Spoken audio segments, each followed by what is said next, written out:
Eagles. Eagles.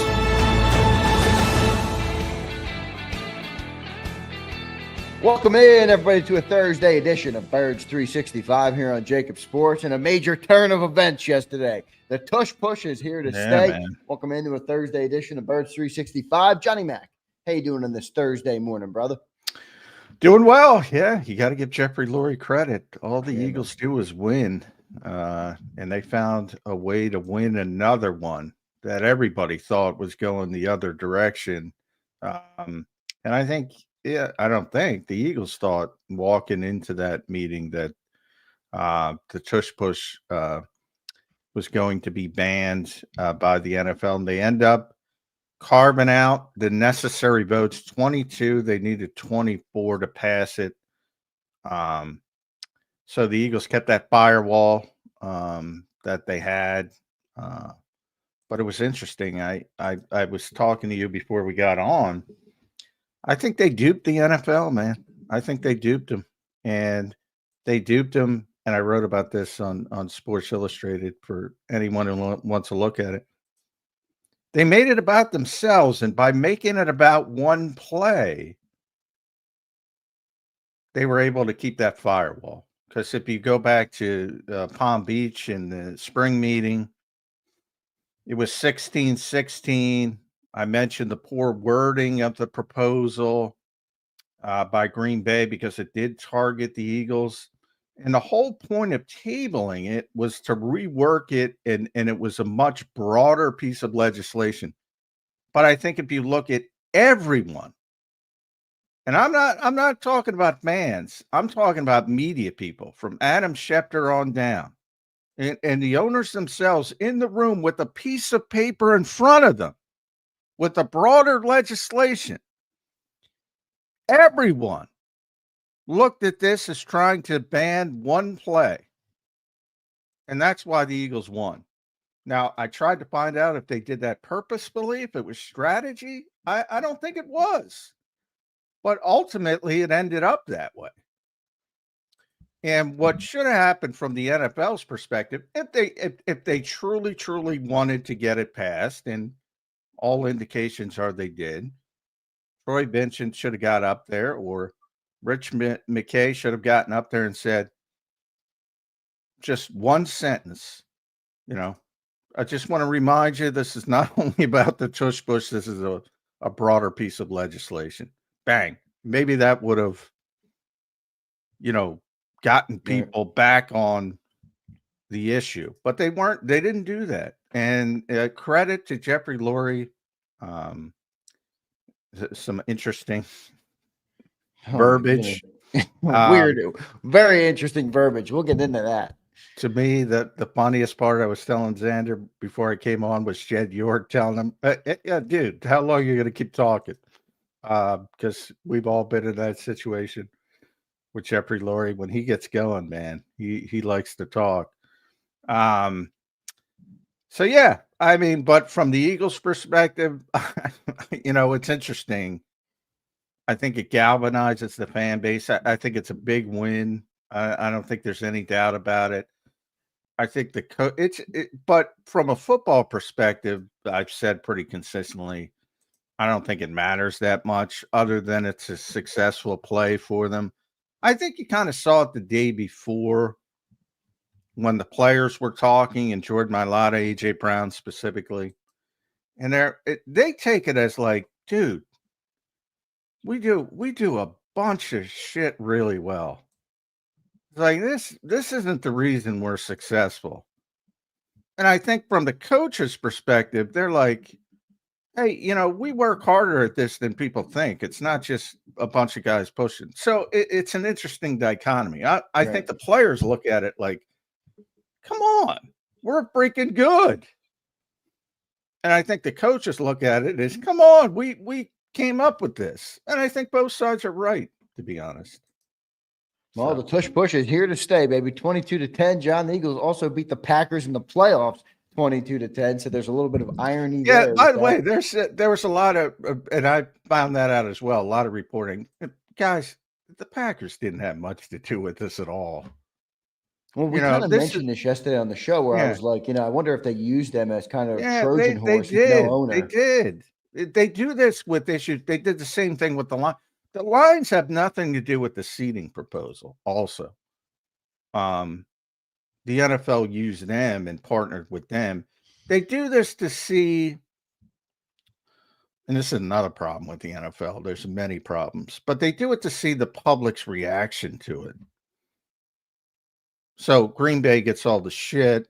If you go way back to the start when they were asking Matt LaFleur about it, he was like dumbfounded. He didn't even know. Yeah. He's like, and even Mark Murphy's like, so basically they use these teams as proxies and then sort of see what happens. So for those angry at the Packers, you can be angry at the Packers. I don't care, but it really wasn't them. So, but I know that's too convenient. And I wrote the same thing, it's hard not to write it. They lost 22-10. They lost 22-10 their rules proposal. So, it makes sense. It's low hanging fruit. But from all indications, the Packers weren't behind this. It was the NFL. And, why they do things the way they do. I was talking about that yesterday with BLG, Brandon Lee Gouton. I don't know. But, they're very concerned with the reaction, even though people have proven no matter what they do, they're not going anywhere. So I don't know why they're concerned about it, but they're concerned about it. Yeah, no doubt about it. Jason Kelce joined owner Jeffrey Lurie there yesterday and apparently gave an impassioned speech about the safety of the play. How much of an impact do you think Jason Kelce had on keeping the tush push to stay in 2025? Yeah, I don't think much. I mean, it was an interesting tweak, and I think some of the owners mentioned that it was nice to have a player in there for once, and maybe they'll do that in the future to get their thought process on rule changes on the field, rule changes, because it does make sense.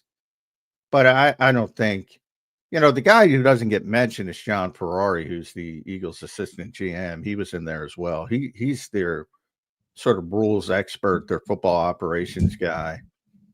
He was a big part of the what they tried to do. But I think obviously Kelce, nobody knows who John is, but I just wanted to mention him because he's a big part of it. But for members thing, I was texting people all day yesterday. I think like I said, I think some of the owners liked having a player in there. And getting that experience and value of that. But I didn't get a great feel that he shifted. Ultimately, I think they shifted like 3 votes, maybe 2 or 3. That was enough. That was enough to get it done. That's what I mean. Yeah, I mean, that's ultimately, but you had certain guys like, and I don't have it was 9 other teams that joined the Eagles. I don't have the list in front of me. I can find it.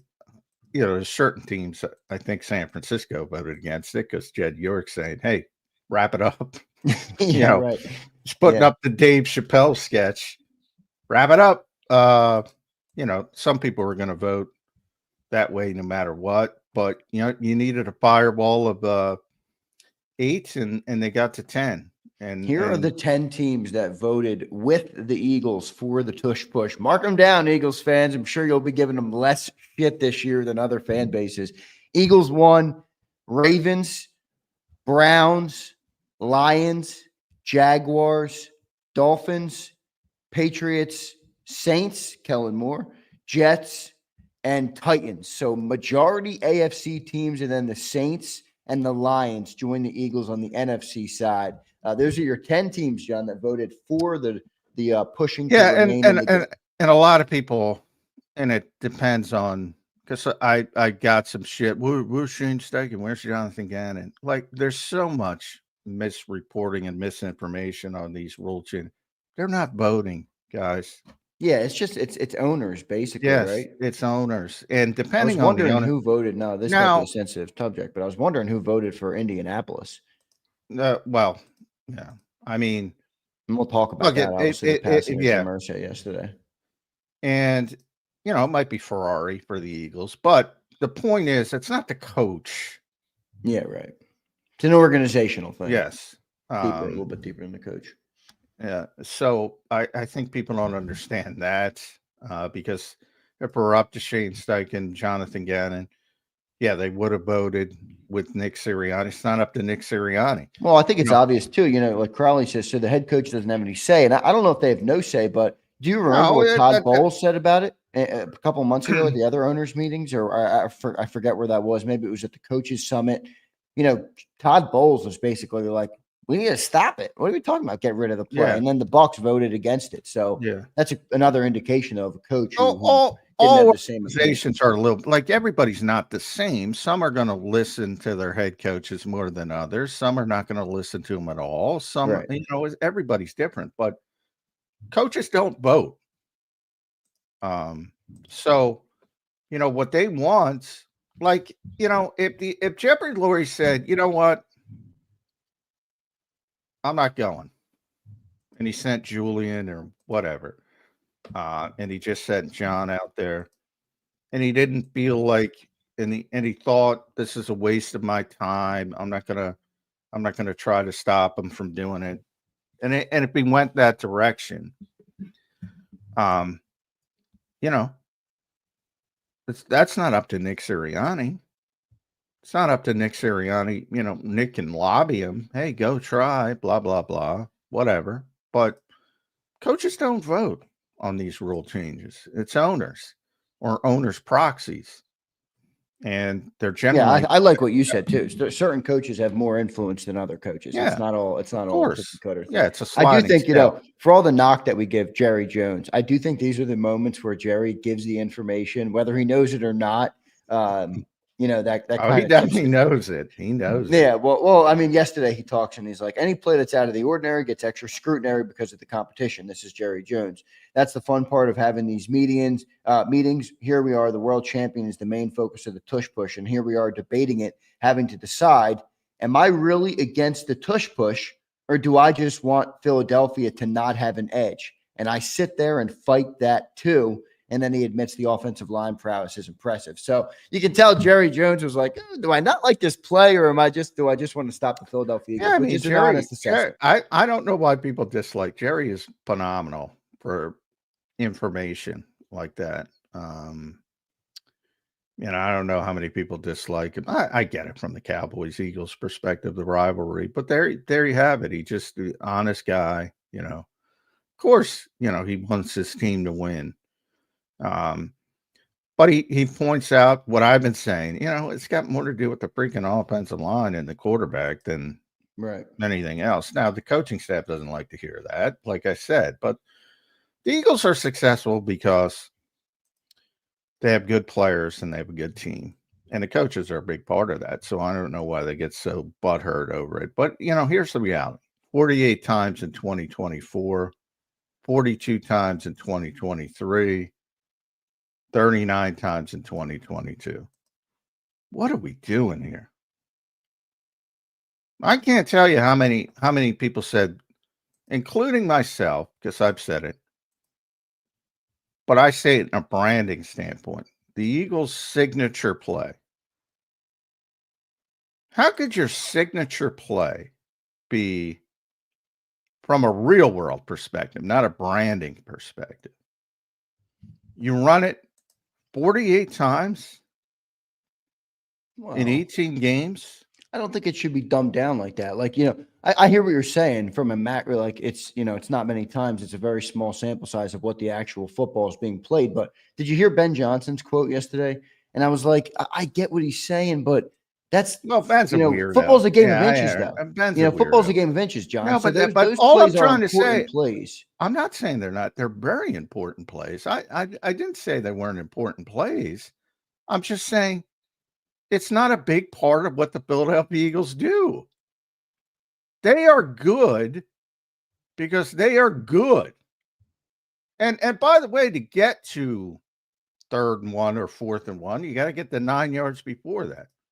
You know, I'm saying you and I've said this from the start. If it got removed from the game yesterday, I wouldn't have even altered slightly my expectations for the Eagles, even slightly. Same freaking team. I've said it consistently from the start. They're still going to be successful. It might look a little bit different in certain situations, but still going to be one of the best short yardage teams because of the offensive line and the quarterback. Wouldn't have altered it at all. I do believe this, John.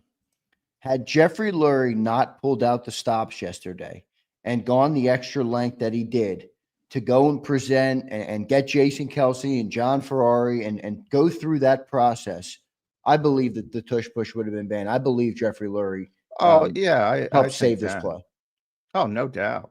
Yeah, he deserves all the credit and more. Like I said, if he decided to say, all right, my yacht needs a little tuning and he's doing something else. Not that he'd be doing the tuning on the yacht anyway. No, but he's out in wherever. Yeah, I believe that he moved 2 or 3 teams with his wet dream speech, as it will forever be known. Yeah, which we got to talk about. Let me bring up this chat. I do want to bring up Tyler Braswell, 22-10. He gives a super chat, $22.10 for in honor of the vote. Keep pushing forward. Nice. Thank you, Tyler Braswell. Appreciate it, brother. One of our great supporters here on JAKIB Sports is Tyler Braswell. We appreciate that super chat, brother. Brian Fleming, member for 7 months. He says, Fleming, somehow I knew, Brian Fleming, that you were going to come in with this today, and you did.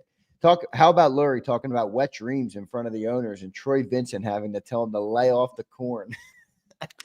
Yeah, well, I'm with Jeffrey there. I'm like, come on. I mean, first of all, he's speaking extemporaneously. It's just and anybody who's got it really is. Well, it's weird, yeah, but sometimes you say shit on it, and sometimes I say shit. Sometimes you say shit. We do a lot of content. Yeah, I say shit too. I get it. And sometimes it goes down, and sometimes I'm making it. Ed, when we're at the press conferences the other day, made a "that's what she said" joke to me, and there's a bunch of girls in the room, and you go, "Oh shit," you got to be careful. But I'm in the category of people need to stop being so damn sensitive.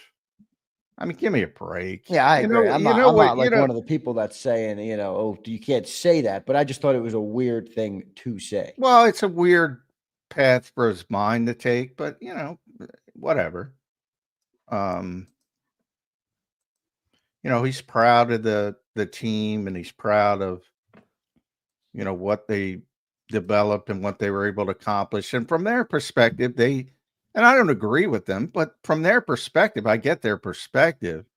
They're like, everybody's against us, like the fan perspective, trying to remove the game because we're from the game because we're so successful at it.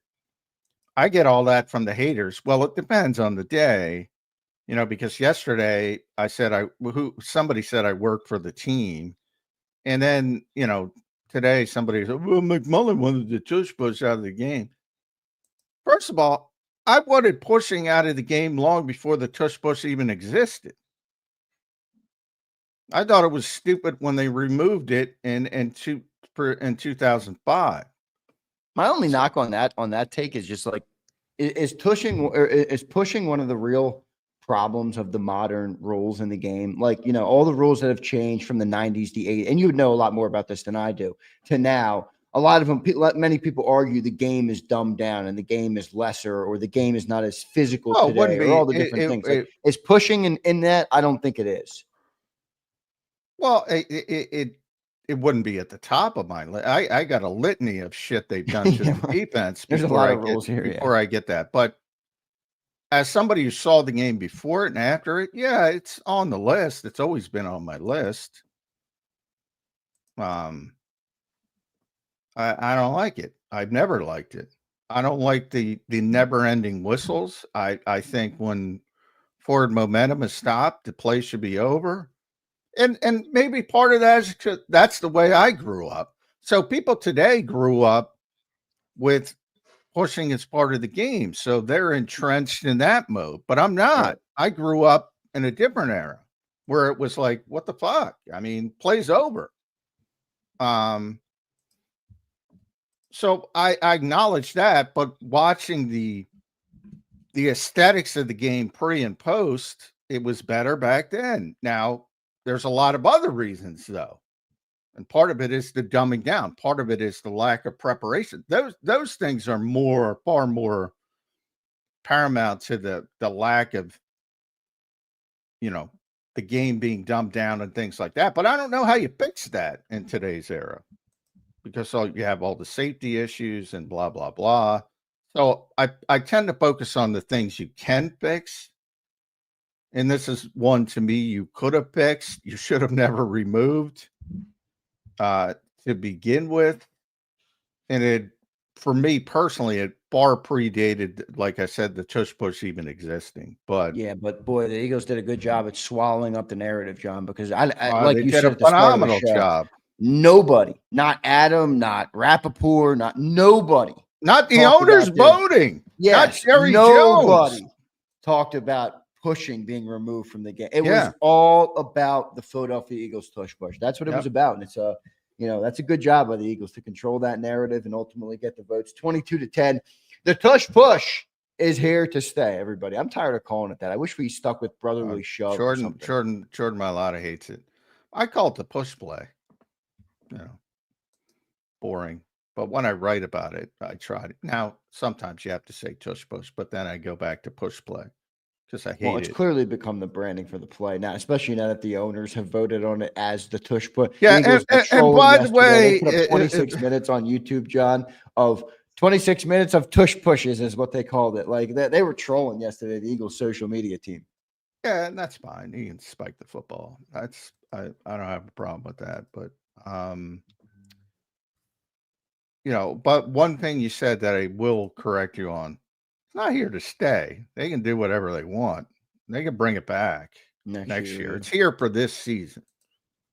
Now, if something else happens, Frankie Lubu, like, they'll probably get rid of it. Yeah. Yeah. So, I mean, I've said ultimately, I don't know when, and I still say it. Ultimately, it's leaving. Now they'll probably need something else to happen to regenerate, and they'll probably do it better this time. Not start with the whole process. And again, you can read what I wrote on SI.com. The whole process was flawed because of the way it started, which was clearly targeted at one play. And you can go back to our shows then. I said, there's no way that's going to pass. None. Zero. Because there's no way there's going to be 24 teams that are going to penalize one play. Yeah, and you did call that. Yeah, and you called them switching the phrasing of it too. Maybe it was too late.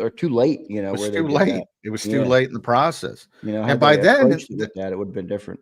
By then, and I can only say that in hindsight because, as you said, and I looked and I looked and I looked and I looked and I looked for one person to frame it other than a vote on the tush push, and anybody can throw it in the chat. I didn't find it.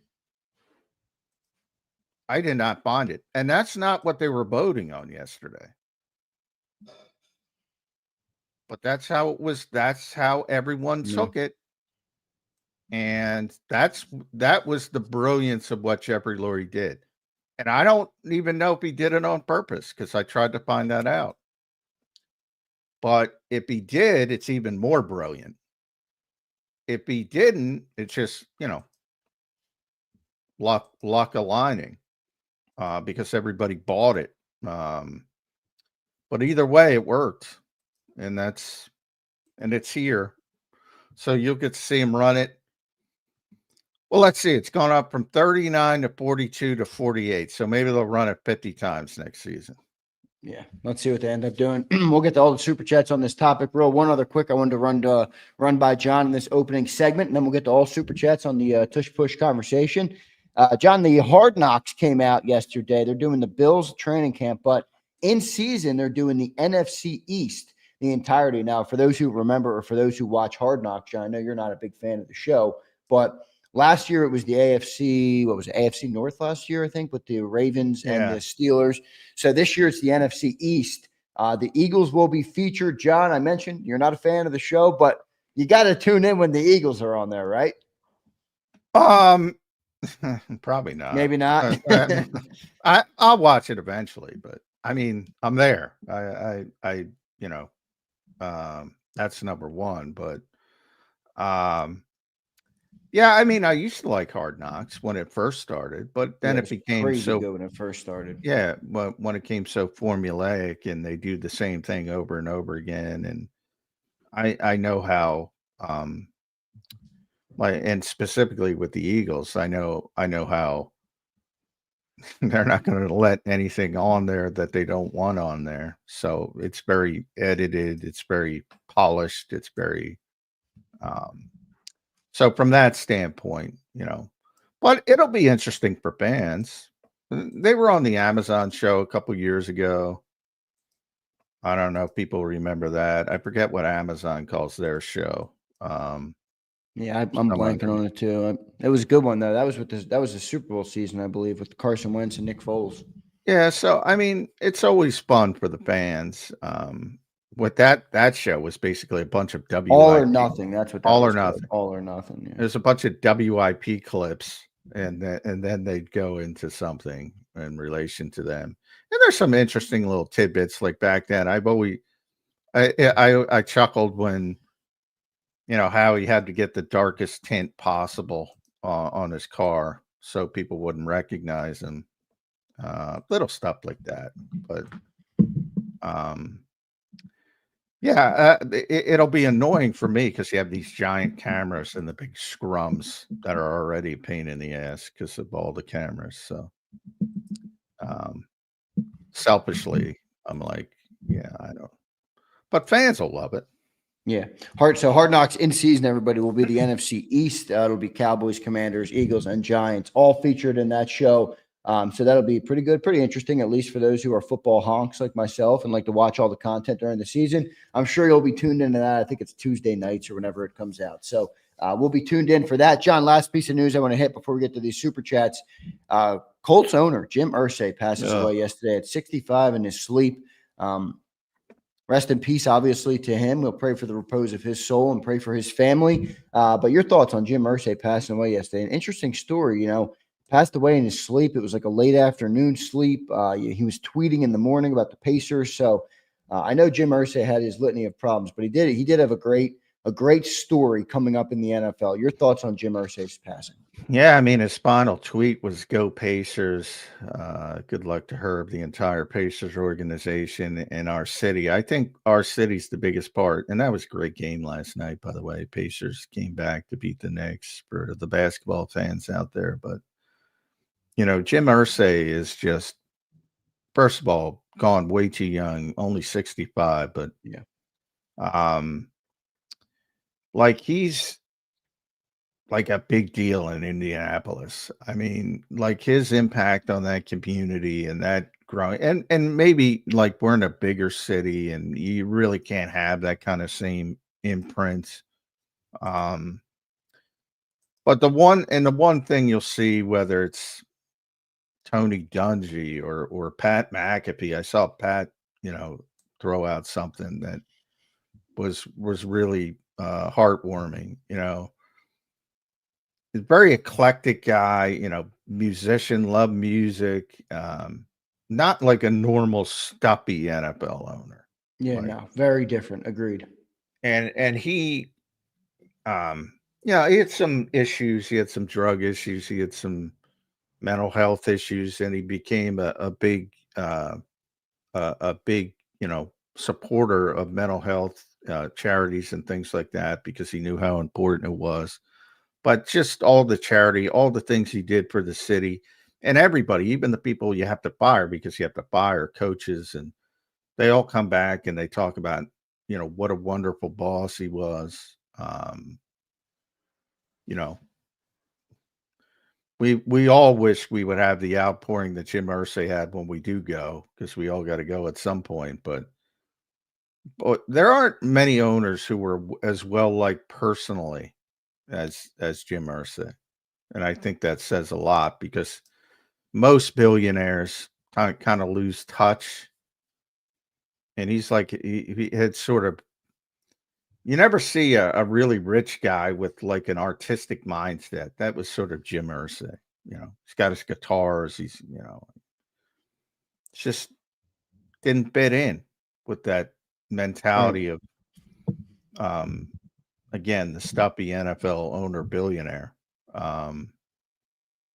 Seemed to be a real lover of people too. I hear you. Over some of the stories I read about him in terms of, the way he gives back, the way he helped the less fortunate, just all those things some of them were really moving to me. So I appreciate that stuff very much. And it certainly seems like he had a very good heart for, we all have problems, John. We all got skeletons in the closet, brother. That's the nature of the beast. So I know he had some of those, but definitely rest in peace to Jim Irsay, the Colts owner. I don't know, it might be too soon to ask this, but what happens there, John, with that? Does it just get passed? I'm sure it's in his will. Yeah, I would assume. Yeah, I'm sure. Generally, passes on to his kid. Yeah, generally. I know one of his daughters, had been, sort of like Julian here. And I don't know how many kids he has, but I think it was 3. I think he has 3 daughters.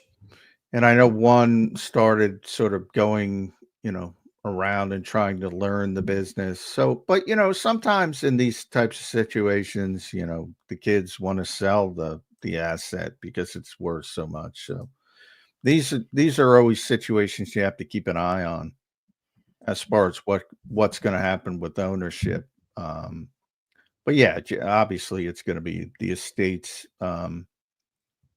asset to do with what it wants. And a lot of people, like, here that Julian Lurie's, going to take over the Eagles at some point. But as far as how it's going to happen in Indianapolis, I don't have that information, but yeah, we'll see how that happens there. Rest in peace to Jim Irsay. Died too soon, as Johnny Mac mentioned. So we'll pray for him, pray for his family. He did have 3 daughters, by the way. He has 10 grandchildren. So 65, man, it's just very young. So we'll pray for him. Good stuff there. Let's get to some super chats, John, on the Tush Push. We got a lot of them here. I appreciate everybody checking in this morning. Once again, I want to thank Tyler Braswell, the $22.10. I love that. 22-10, the Eagles beat the Packers in the playoffs. And then 22-10, they beat them in the Tush Push vote. And it continues. And, John, I know you keep saying this was about pushing, but, John, it really wasn't because nobody talked about it. No. I didn't. No, I said it should have been about pushing. It should have. No, and they changed the wording for it to be that. But I didn't never say it got was to about that point. Evidence by everyone who spoke. And please point out somebody, and if you found somebody pointing out that everybody talked like they were voting on the Tush Push. And they were never going to pass a resolution that was about one play. And they already spiked that, as I pointed out, in Florida. It should have been done. That was in the rearview mirror. The NFL handled this terribly. They already spiked that. And that's why they reworded and reworked the proposal to expand it. It was much broader. But nobody talked about that. And I don't think anybody voted on that. I don't either. I think you're right. All right, let's get some supers. Next super chat is rated R. Okay, so if you don't want to hear it, mute me out for 20 seconds.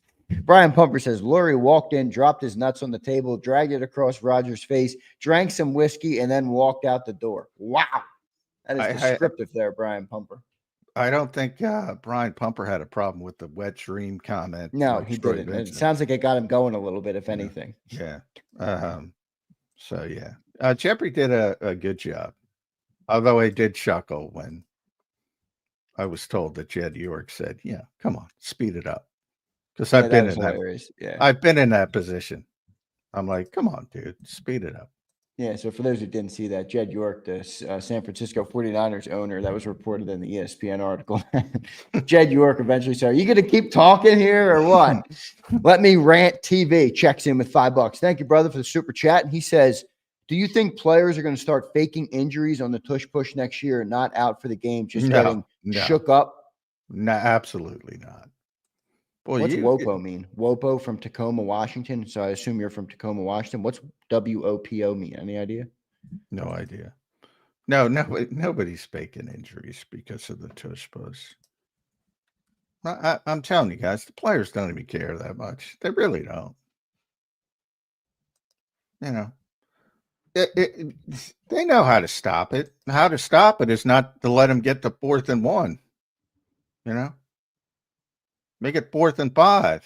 Then you don't have to worry about the tush push. Now, you know, the Eagles might go for it anyway and get it in a different conventional fashion. But, you know, the easiest way to stop the quarterback sneak with the Eagles and their offensive line, whether there's pushing involved or not, is don't get in short yardage in conversion situations.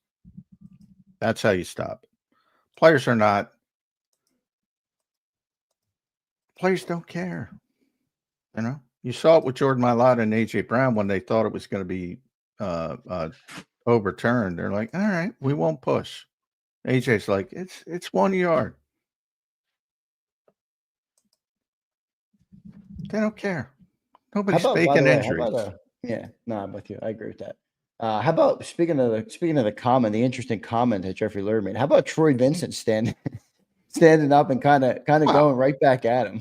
Troy's, for those who don't know, Troy Vincent is number 2 in the NFL. Right. So Troy's got a lot of power, and Troy's now entrenched in a corporate mindset, in a ludicrously corporate mindset, I would argue. So, yeah, I mean, that doesn't surprise me at all. No, I just thought it was funny that an owner got up and said something like that, and Troy Vincent had to address it like that. It's pretty funny to me that there's 32 billionaires in a room, and it's like classic locker room talk. Brian Garner checking in. What's up, Brian? Member for 7 months. Morning, fellas. Keep up the good work. Glad we can move on from this. We are going to be successful with or without the play. Agreed, Brian Garner. Thank you, brother. Yeah, I've been saying that from day one. I don't think it changes the Eagles' trajectory at all. Maybe in a business sense, they get a little merchandising spike. And look, they're proud of the play. They should be proud of the play, and they're proud of what they've accomplished, and they should be proud of what they accomplished. But I'm talking from a pure football sense. I don't think it's going to have much impact either way, other than they're really good at it, and they'd be really good without it. It's not going to hurt them. I think its impact is a little bigger than you state. I mean, you make it seem like it's like a regular running play. Come on, every time they have 1 yard to gain a first down, they use the play, and 90% of the time, or whatever it was last year, they convert. You know, that moves the sticks, that keeps you on the field. I think that's an impact. Well, it's not 90% of the time they converted last year. Like, people have been gaslighted. It was 80 something. I get the number. And it was far less than the last time. I'm just saying. Now, there's a lot of context, which I always point out. A lot of the failures are offsides and guys jump, but because they're doing it and everybody's jumbling and everybody's trying to get the advantage, then you line up offsides or you jump a little bit early. You know, I'm saying, how many times you hear perfect? 85% ain't perfect. No, but it's a good percentage, and over a 3-year sample size, they were obviously very successful in terms of converting on fourth. Well, I understand it wasn't. I understand it wasn't perfect, but it was close. It was 92% with the conventional quarterback sneak in 2021. Yeah, but different circumstances. They ran it in different circumstances. They ran it a different amount of times. I mean, those aren't completely apples to apples. No, of course. I just said there's layers, there's context to everything. But what there isn't context to, great offensive line, great quarterback from a great quarterback sneak quarterback, redundancy. That hasn't changed. So they're going to be successful with the tush push, and they're going to be successful with a regular quarterback sneak. Yeah, I don't think it has that big of an impact. Other than I do think there's a slight sort of, bully ball impact, put your, will on the other team. And that's a big part of what the Eagles do. So that part of it. But I think from a pure football standpoint, I don't think it moves the needle that much. Devin Shanahan checks in. He says, J-Mac, do you think the NFL will nerf the play via calling the play dead sooner than in previous years? I believe they will call the play differently. I could see that. No, they're afraid. That's part of the problem. They let the whistle go too long. And other part of the problem too with the play is everybody looks at Josh Allen and Buffalo because Buffalo was successful with the play. They were the second most successful team, and he didn't get it in the playoffs. But that's also the reason I don't like it, because there are times where the Eagles failed, but they didn't fail. And by that, I mean, they got a bad spot, but they failed because they got a bad spot. And when you have all those bodies and you get a bad spot, there's not much you can do about it. They're not going to overturn it because there's not going to be, in 90% of the cases, there's not going to be indisputable video evidence. But it's pretty clear to common sense that they missed the spot, like they missed the spot on Josh Allen. He got it. They got a bad spot. So I don't like that part of it either. And I think people don't bring that into the conversation. Whereas if you go back, and I've advocated they should have went back last year as it got, teams were paying too much attention, jumbling up the middle too much. I think then if you would have spread it out, it would have been even easier for you. We'll never know because they never did it. But 85.4% is the success rate since 2022.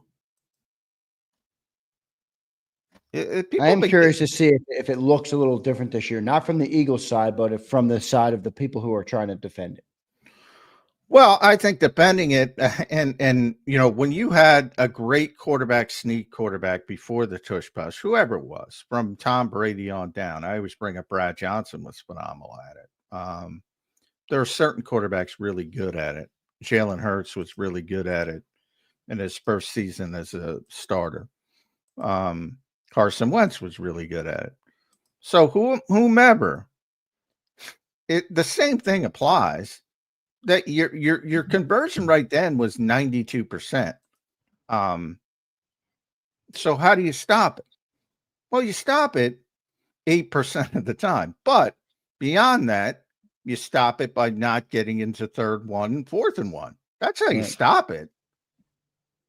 If you have a good sneak quarterback, and a good offensive line, as the Eagles do,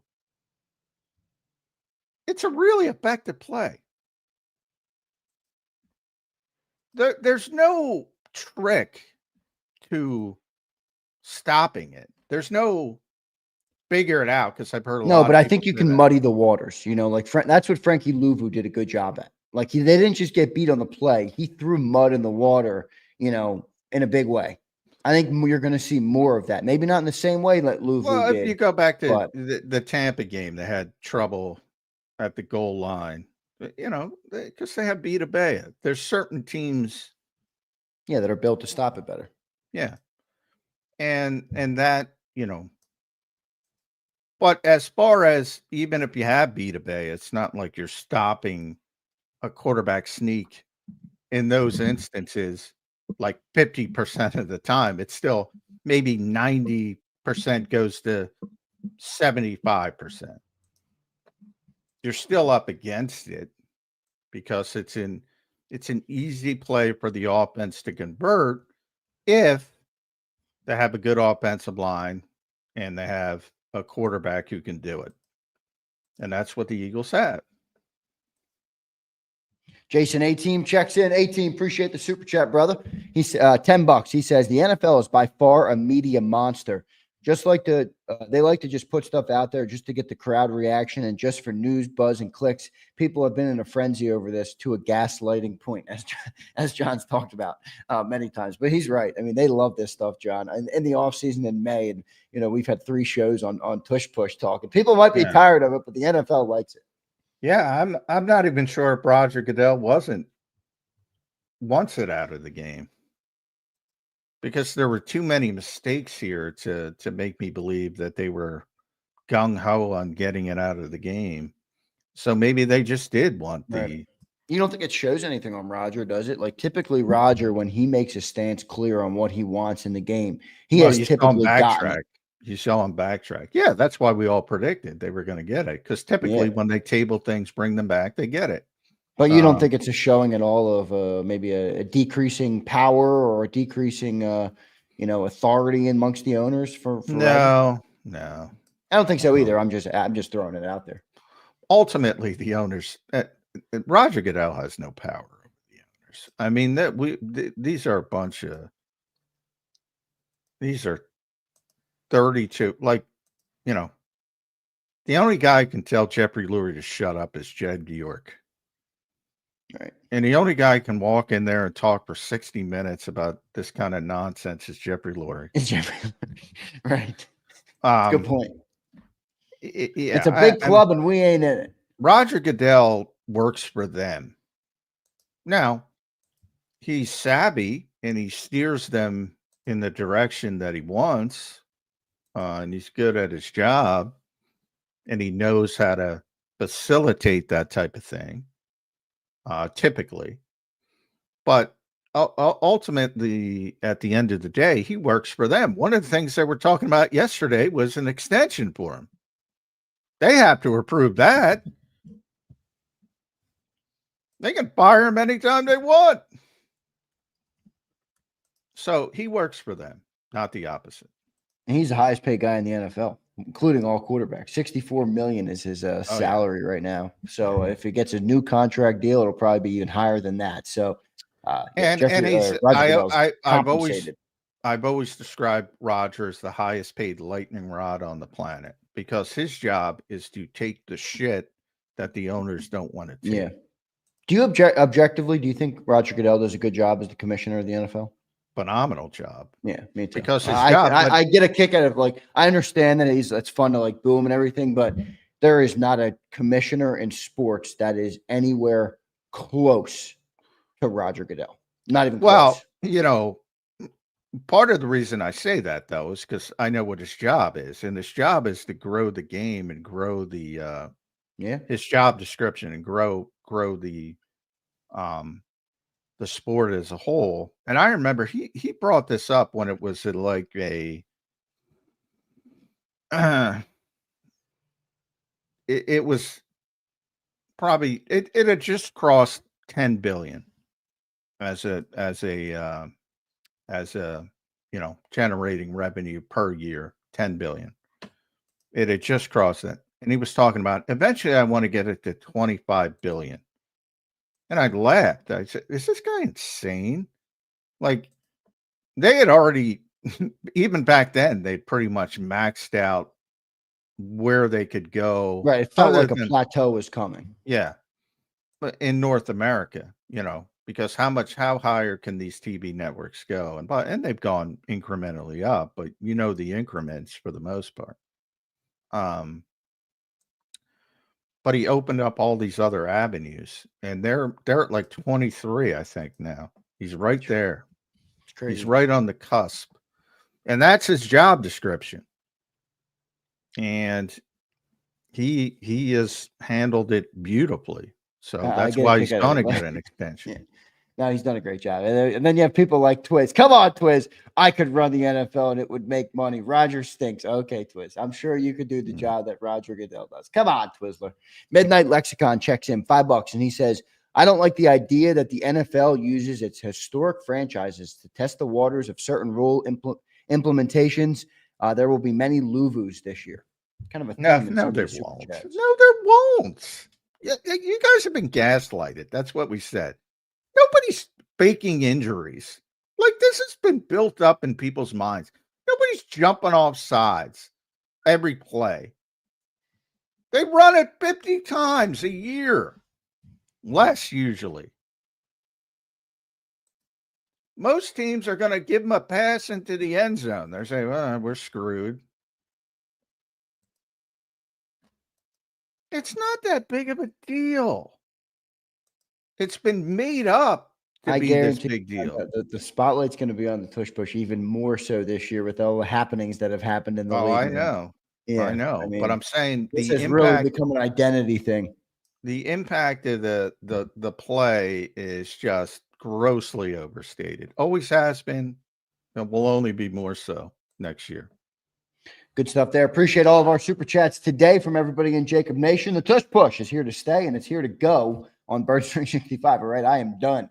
All right, 50 minutes today on today's show. We're done. All right, if we get another super chat on it, we'll hit on it, obviously. But after today, good night. Good night, tush push conversation. The Eagles have it. It's here to stay. I'll just say it again. My last thing. It's here for this season. After that, it's not necessarily here to stay. We'll see what they end up doing on it next year. And that's a whole nother talking point for a whole nother episode of Birds 365. Yeah. So we'll save it for them. We appreciate everybody in the chat today. I got a good topic coming up out of the break I want to hit John with. All right. Top 10 Eagles that are important for the success this year. How do you grade them? I'm going to give John my 10 because I did this on the afternoon show the other day. I'm going to give John my 10, and then we'll run through his 10 of the top 10 most important Eagles for them to have success in 2025. So we'll do that list coming up next after the break. A couple other things we'll talk about here on Birds 365, and any super chats that we get, we will hit on as well. Appreciate you all being here. Hit that like button, and we'll be right back in 3 minutes on Birds 365. The following is a real testimonial from the father of a young injured victim. I didn't think she was going to make it. Major Perry's daughter was the victim of a horrific accident caused by someone else's negligence. If you don't find the right counselor, law firm that you're looking for, you will get lost in the wilderness. Badly injured? Call the Fritz and Bianculli Law Firm at 215-458-2222 and find out why they say, "We got this." Your financial future is on the line. Are you ready for what's next? At Leone & Company Wealth Management, we help young professionals, business owners, and pre-retirees navigate the complexities of building and protecting wealth. For young professionals, we'll help you grow your wealth, plan for your future, and make the most of your hard-earned dollars. For business owners, we provide strategies to protect your company, manage risks, and create a lasting legacy for both your business and personal wealth. For pre-retirees, we'll design a plan to secure your retirement, ensuring you can live comfortably and confidently in your next chapter. Whether you're just starting out, managing a thriving business, or preparing for retirement, we're here to help you take control of your financial future. The first consultation is on us. Get the advice you need without the cost. Let's make your financial vision a reality. Take the next step. Scan the QR code to schedule your free consultation today. And of course, go Birds.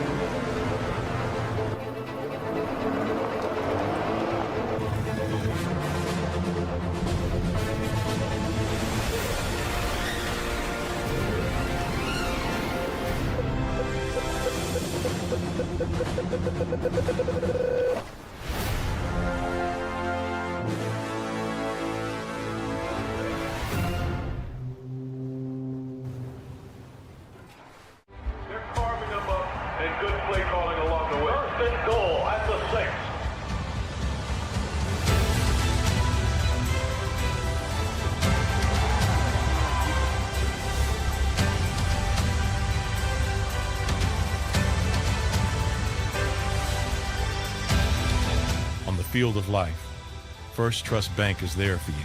Champions on 3. 1, 2, 3. Because Philadelphia dreams deserve a Philadelphia bank. In our hometown, we all look out for each other. We step up to keep our communities going strong. And at Independence Blue Cross, we're here to keep you going strong as the #1 health insurer in the region. No IBX is always looking out for you. EAGLES. Eagles.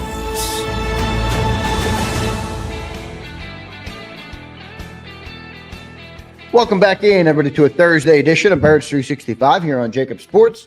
I'm your host, Zander Krause. That's my co-host, Johnny Mac, John McMullen, the number one Eagles beat reporter. Give us follows on X at Real Zander and at JF McMullen over there. Johnny Mac, good stuff so far today on Birds 365. A lot of tush push talk. It's obviously here to stay for the year, as we talked about in the opening hour.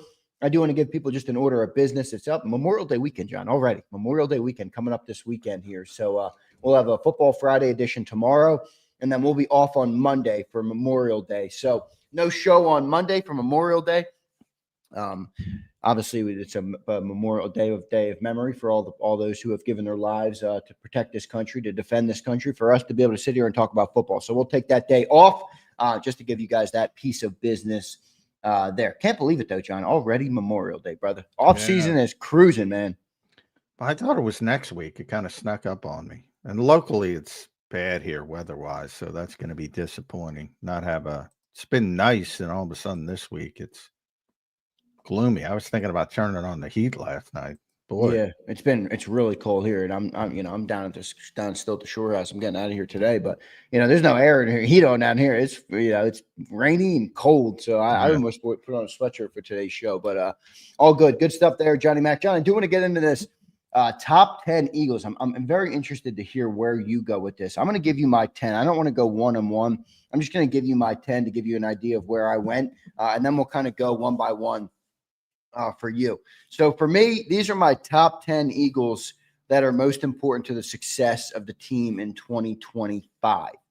All right. Number one, I put Jalen Hurts. Now, you could put a couple different guys here. I put Jalen Hurts. You take him off the field, I don't think this team has any chance at going to a Super Bowl. I know people like the backups, but you need your starting quarterback. I think that would apply to most teams in the NFL. Number two, I went Jalen Carter. And the reason I went Jalen Carter is because if you don't have a number one defense last year, I don't think you have a chance at winning the Super Bowl. So I had to put a defense guy early. I couldn't just go all offense and then, acknowledge that the number one defense was maybe a bigger part of the reason we won a Super Bowl. So I put Jalen Carter number two. For number three, I kind of said 3A, 3B, but for the sake of the exercise, it's 3 and 4. I put Saquon Barkley at number 3, A.J. Brown at number 4. The team can't seem to win with A.J. Brown off the field. And obviously, Saquon Barkley did what he did last year. So 3 and 4, Saquon Barkley and A.J. Brown. Number 5, I put Zach Bond. All right. I think he was just integral to the team last year. And if he plays like that this year, he's going to be a very important part of keeping that defense together. Number 6, I went Lane Johnson. About time to get an offensive lineman on this thing. If I could lump all the offensive linemen together, they would have been number 1. But because I went individual, I had them a little bit lower. Number 7, I have Jordan Mailata. So the two tackles there, and you could switch them if you like Mailata first. I don't really care. Lane Johnson, Jordan Mailata. And then number 8, I went Landon Dickerson. Again, a third offensive lineman here. I just think that offensive line is so crucial. I needed to have a few of them in my top 10. Number 9, I went Cooper DeJean. I thought he really brought a good piece to the defense, brought it all together. And he was a big part of the reason that defense, got so good when he came in for the lineup. And then number 10, it was a toss-up, John, between Quinyon Mitchell and Devontae Smith.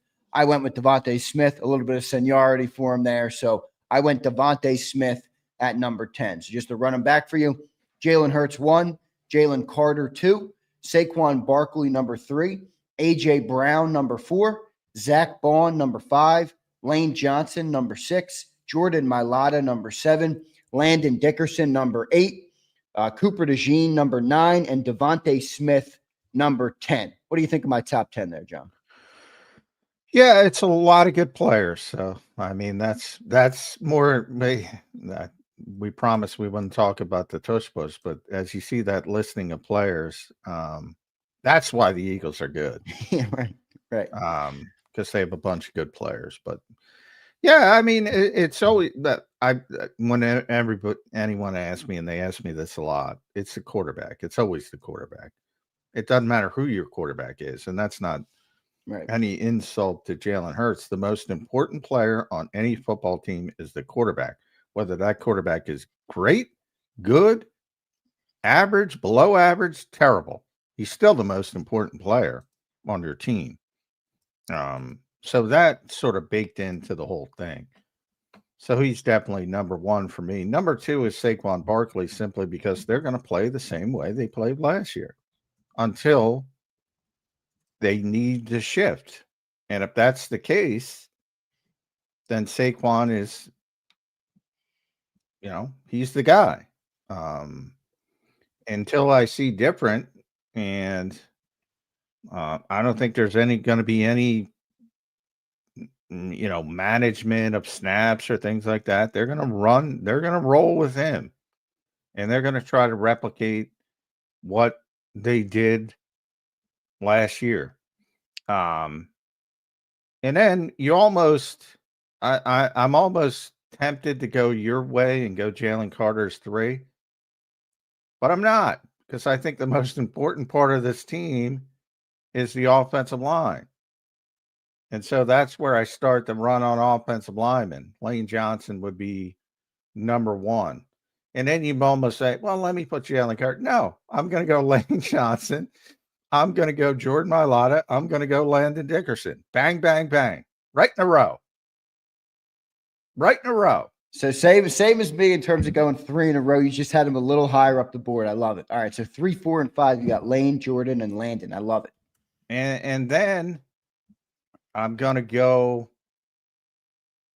Can I go Vic Fangio? Can we put him in there? I don't think we can go coaches. This is players only. We're not doing players. Then I'm going to go. No, you know what? I'm going to go AJ. Then I'm going to go Jalen Carter. So what am I at? 6 and 7? Yep, that's AJ 6 and 7. 6. Brown 6. Jalen Carter. Jalen 7. Carter 7. Then we'll have a little run on defense. Zach Bond would be next. I'm with you. Cooper's a little bit more important than Quignon, so I'm going to go Cooper. And then 10. There's a lot of different ways. You went to Devontae Smith. That's it. He's a great player. Just, I'm going to go a little out of the box because of what they don't have, and that's with Nolan Smith. Ooh, I like it. See. All right, you brought it up. All right, I like it. Go ahead. You can elaborate. Because he's got to produce. He has to produce as things are set up right now. So when we're talking about importance, like Devontae, because you have your run first team, because you have I think Devontae's a better player. What I'm saying is he's not as important. I agree. Yeah, I agree with you. Because they don't have anything at edge rusher on paper outside of Nolan Smith. So he almost has to produce, and that's why I'll throw him in there. I love it. Nolan Smith's 10. You took the next topic out of my hands because I was going to say if you went with the Quignon or Smitty or whoever the case might be, I was going to say, boy, both of our lists lacked an edge rusher. Is that going to be a problem? But you got it. You went Nolan Smith. So there's a pretty good list there for Johnny Mac. John's list is Jalen Hurts, Saquon Barkley, Lane Johnson, Jordan Mailata, Landon Dickerson, A.J. Brown, Jalen Carter, Zach Bond, Cooper DeJean, and Nolan Smith. There you go. It's perfect there. If I went honorable mentions with 2, I'd go Reed Blankenship, Quignon Mitchell, and Nolan Smith. So that'd be 3. But there you go. That would be my honorable mentions. There would be Reed. I wanted to give Devontae would be right there for me. Quignon and Dallas Goedert I throw in there now that he's back, and a lot of good players on this team still. Yeah, there's no doubt, man. Even though they lost a bunch of good players. They did lose a bunch of good players, but they certainly still do have a lot of good players there. John, any concern on those players? I mean, you list out the ones, we've talked extensively about Jalen Hurts. We'll continue to talk extensively about him. He's the quarterback of the football team. Obviously, no concerns on the offensive line. A.J. Brown, no concerns.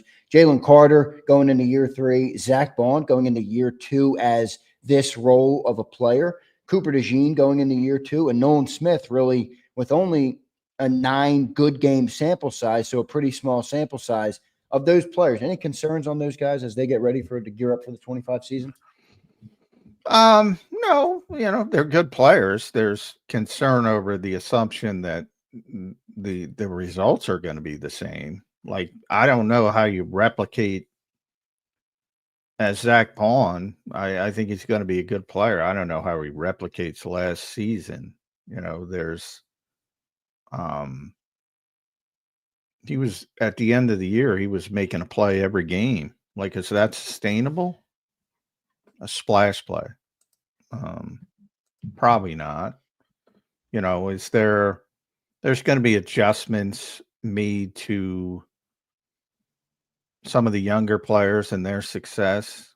Quinyon Cooper, Nolan Smith on defense specifically. Teams are going to be much more focused on Nolan Smith with no Josh Sweat, with no Brandon Graham. So, it's always, nothing is an ascent. It's more of an EKG. You have some ups, you have some downs. Exactly. And I expect that. I expect that with the Eagles and everybody. That happens with everybody. Yeah, I will say that the defense is a little bit. There's fair questions there when you look at that defensive side of the ball and you look at the edge rushers. I mean, Nolan Smith, I feel pretty good about, but again, it's smaller sample size. And then you're basically catapulting Jalix Hunt and company to make up for what you lost in Josh Sweat and Brandon Graham. And I think that is that's a big hope right there. As an Eagles fan, I will acknowledge that is a very big, optimistic hope that those guys can fill those shoes. Because Josh Sweat, while he might not have been a Myles Garrett or a top end guy, he was a very stable, very good every down edge rusher. Hey, he won the Super Bowl. What did Myles Garrett do? I'm joking, obviously. I know. I think everybody knows. Yeah. Maybe not, though. Say it.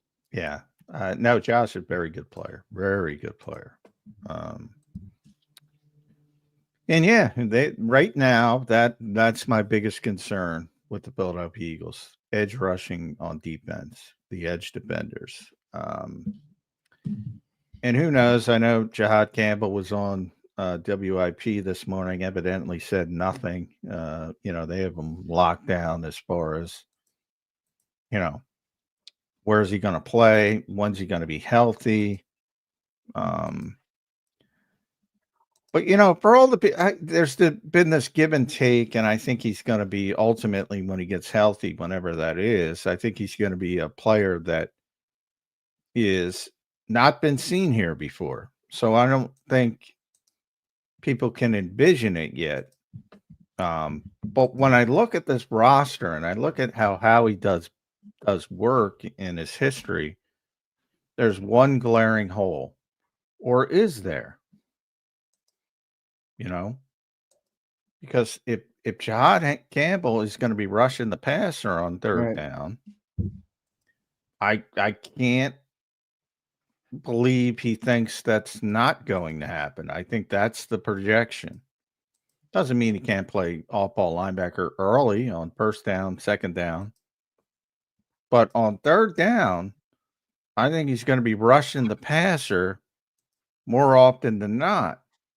Third and long, obviously. And the bringing up names like Micah Parsons, I mean, he's not doing that just off the tip of his hat, like Jeffrey Lurie talking about wet dreams. That's his plan. Calling the guy a weapon on defense, just like he called Saquon Barkley a weapon on offense. And then you have a guy has a long history of using versatile players in Vic Fangio. Yeah. But I don't know when you're going to get to that, because he's not going to be ready to play for a while. So, and then he's got to learn 2 positions minimum, maybe more. What's your estimation on timeline? Like, when you say he's not going to play for a while, how long? Week 4? Week 9? I look. Is he out for the year? What do you think? I say mid-season. By that week 9 bye week, maybe right after that bye week, somewhere in that. I look at what happened to Cooper last year. Cooper missed 3 weeks in training camp, and they didn't play him till week 5, essentially. Right. And, if he doesn't participate in training camp, plus he's learning a bigger piece of the pie, in theory, it should take him a little bit longer to get on the field. So that's why I say, mid-season. And by that, I mean a significant role. Maybe you can get him out there as the easiest way to get him out there would be just go after the quarterback. Just be a pure third down situational rusher. Right. And who do you think comes off the field in those nickel situations? Just the other edge? No, I think it's going to be Moro Ajomo. I think one of them is going to be a stand-up. Whether it's Jihad, whether it's I think Jihad would be the stand-up, right? Potentially, or Ojulari would be the stand-up rusher inside next to Jalen Carter, then Nolan Smith, and probably the loser of Jihad, sort of Ojulari, outside. But you also have to, is Bryce Huff going to get an opportunity? I don't know. If Bryce Huff gets an opportunity, he's going to be on the edge, and Jihad would be the stand-up inside, I would say. Yeah, I feel like by that point we'll know whether Bryce Huff will get more opportunities. Because if they're giving him opportunities, I'm assuming they're coming early in the year, and if they work, he'll continue to get playing time. If they don't, he'll be back out the pasture, and by that time, Jihad Campbell will come back and not even be worried about Bryce Huff. But yeah, I could see that. That makes sense. I think week 9 would be a little long. Like, I'd like to see him out there a little earlier than that. Well, I mean, he had surgery in March. Yeah, you're right. I'm not saying you're wrong. What you're saying makes sense. So, best case scenario with that type of surgery is usually 6 months, which takes us to April, May, June, July, August, September. So let's say best case scenario, he's cleared early September for week 1, but he hasn't had a training camp.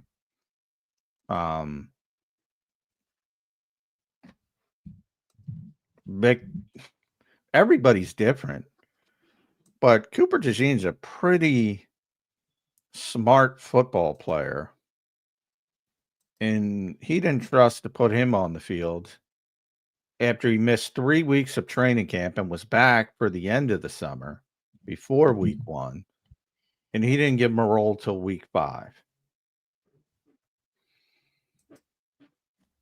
I'm just sort of using that as a template. Yeah, I think that's a good template. Honestly, I think that's a good template. What do you think of this comment here? Dominique Dabney checks in. What's up, Dominique? Hope you're doing good, brother. One of our everyday watchers here.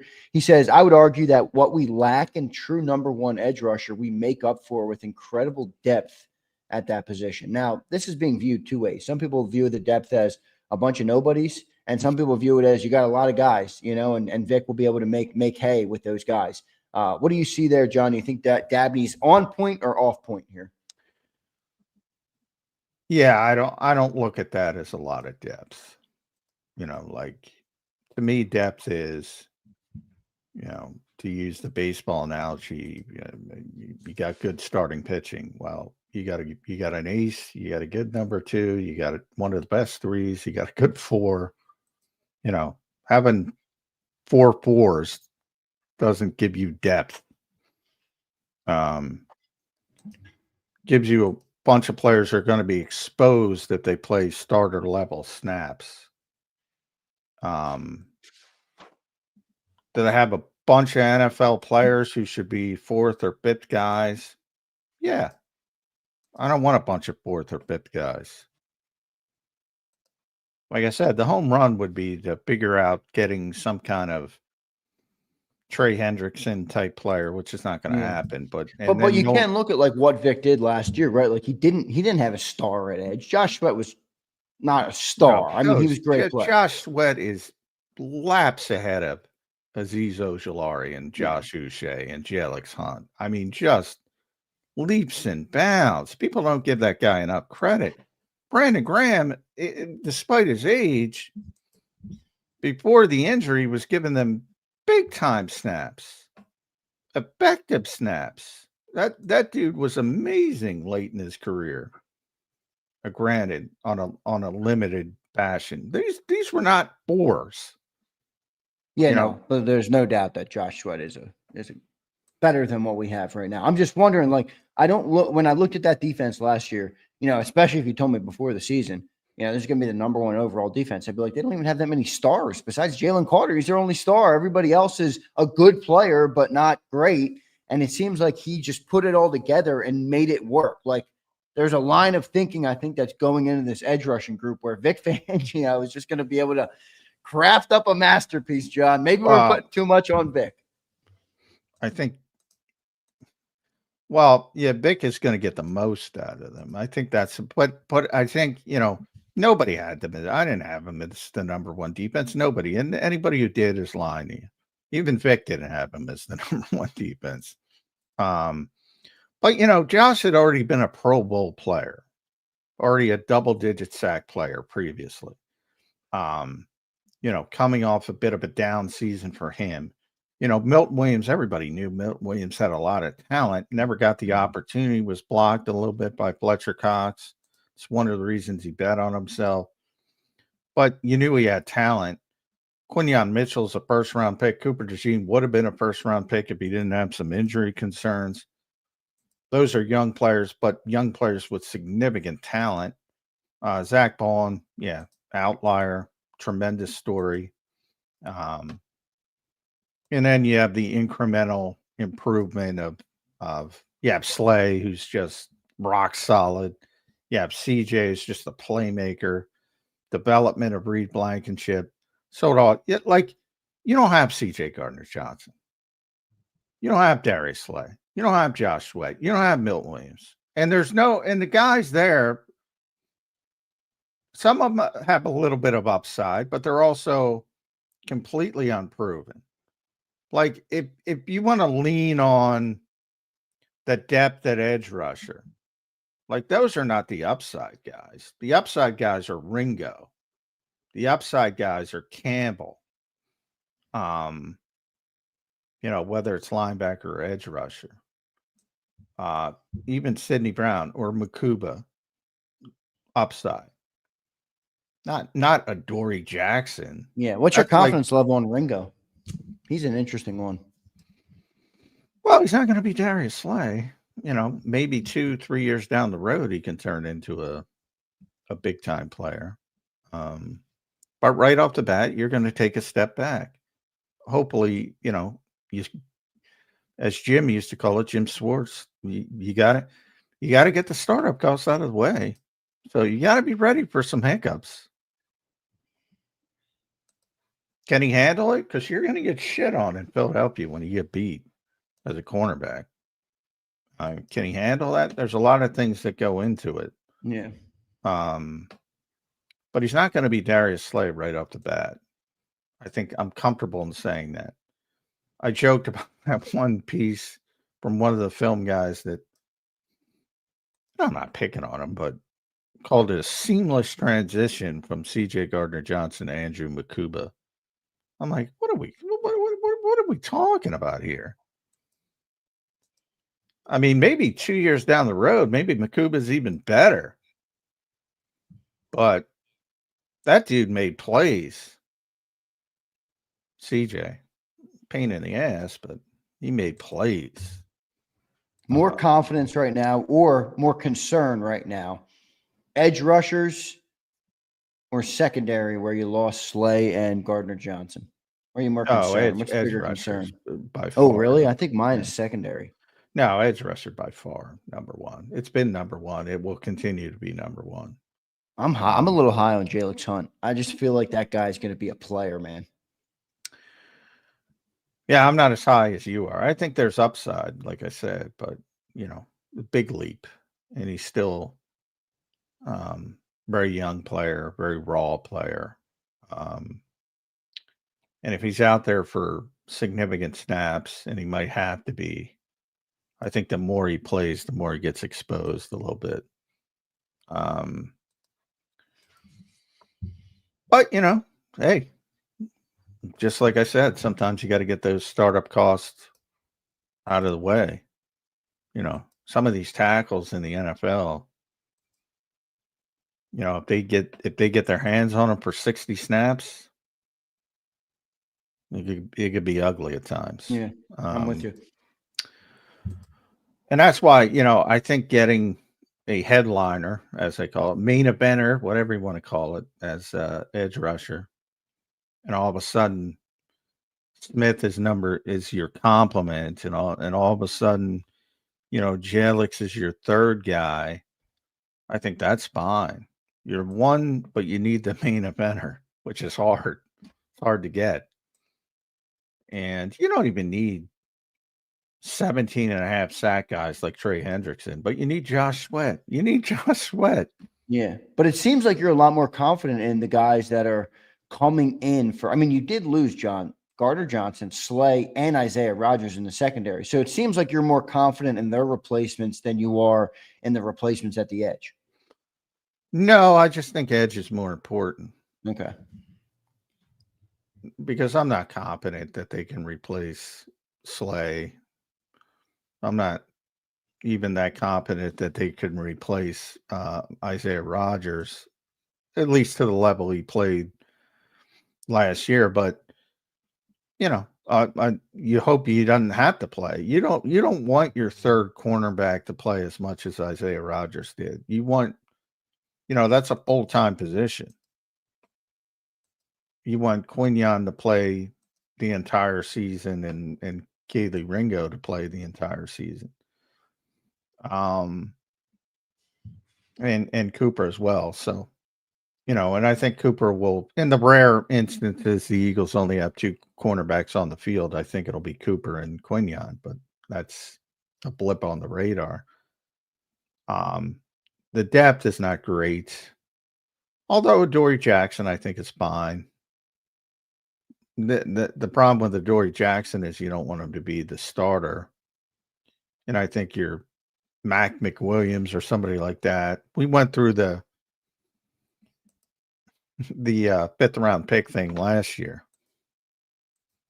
I mean, Jeremiah Trotter, well, Nia Smith, it was Nia Smith, Jeremiah Trotter, Trevor Keegan. You remember those days. People skipping steps on those guys tremendously. And here we are in year 2, and Trotter's, you know, maybe going to be leaned on to play early because of injuries. Smith is fighting for his life. You know, if he has another bad offseason training camp, he's going to get cut. Keegan is buried. You know, they got 97 right guard candidates.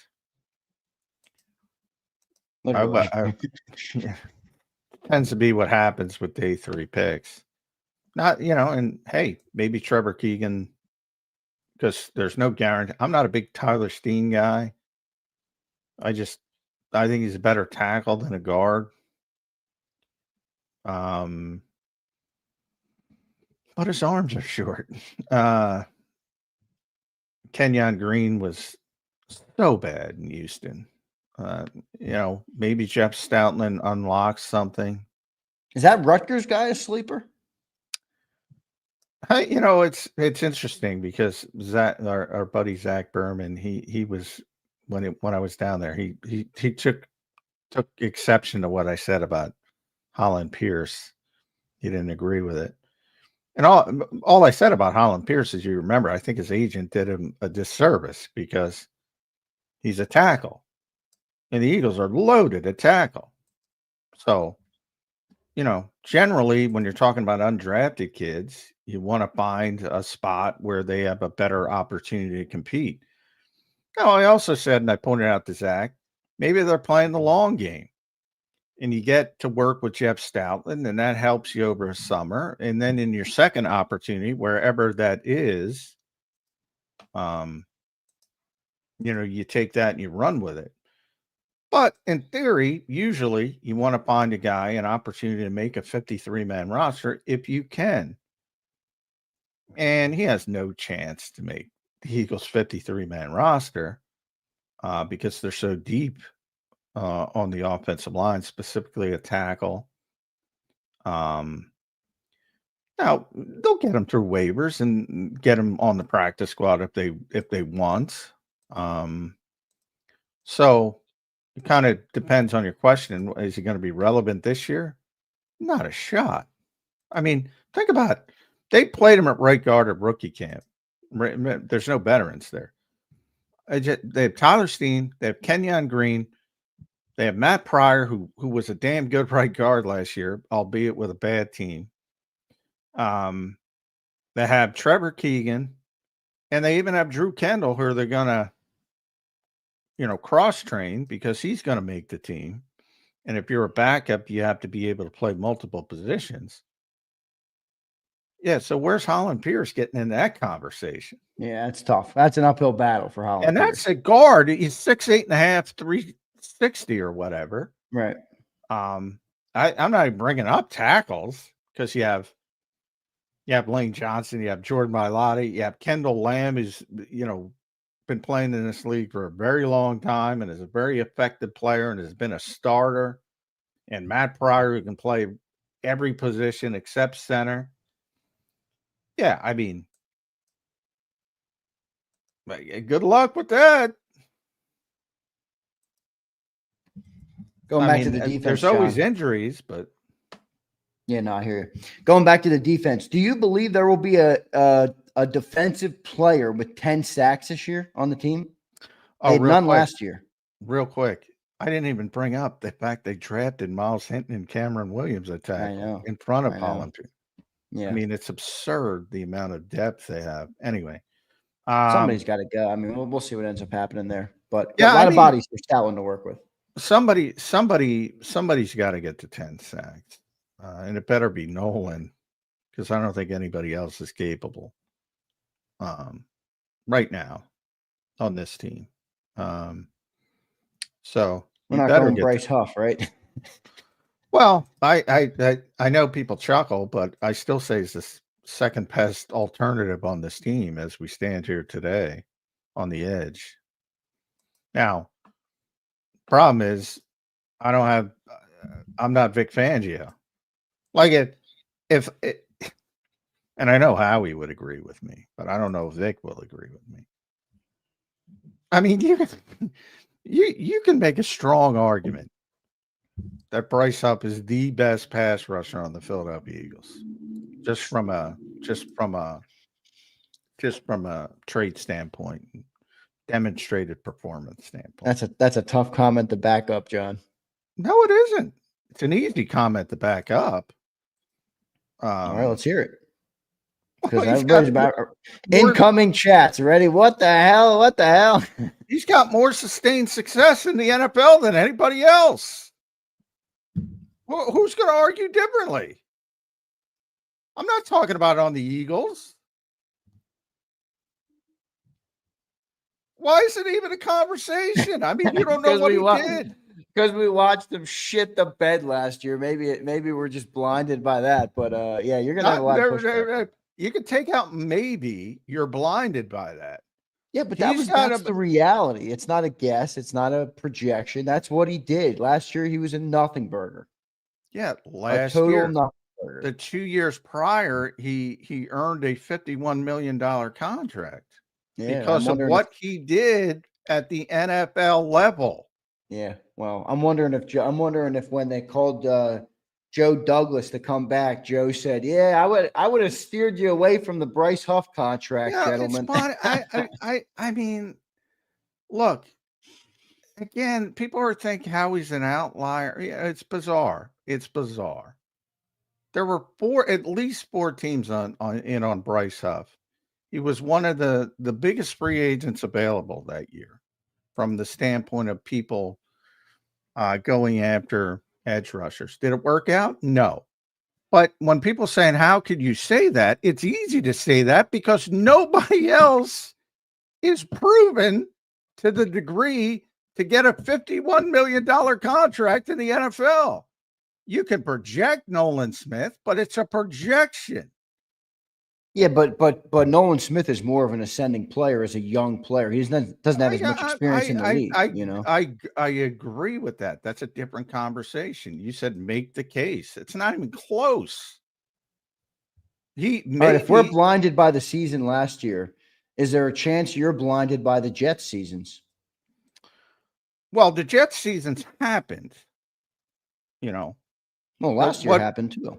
Yeah, but the production happened. You're saying, how do you say that about the production? The production already happened. It's like you can point to Josh Uche's 1 year. You can point to Azeez Ojulari's 6 sacks. Well, that happened. Yeah, they were. Uche was darn good for 1 year. Got him a decent contract. Unfortunately, that was 2022, I believe. Ojulari has shown signs here and there, but one guy got the veteran minimum, the other guy got $3.5 million. So people are kind of waxing that nostalgia in their eyes. I just point, because for whatever reason, and I look, fans can do what fans can do. But Howie's pointed out, don't listen to me. The guy was fucking hurt. I mean, if people don't want to factor that in, that's fine. I can't force them to factor that in. But if you don't have the use of your wrist and your hands as a pass rusher, and you can't grab, and you can, all you talk about with edge rushers when they talk about they talk about their hands, and it's fine. All right, Well, remember Hassan Reddick, just for more context, he struggled mightily when he had that cast on his wrist. I mean, every edge rusher does. It's no secret. Handwork is a big thing. So he probably shouldn't have been playing. He tried to come back, probably to earn his contract. Where did that happen, though? Week 6? Jacksonville. Pre-Jacksonville game. And as Howie pointed out, again, he started to perform right before that injury. It started to get a little bit better. Now, he wasn't doing great before that. I'm not saying that. But I do think, he ended up with, I don't know, 2.5 sacks maybe.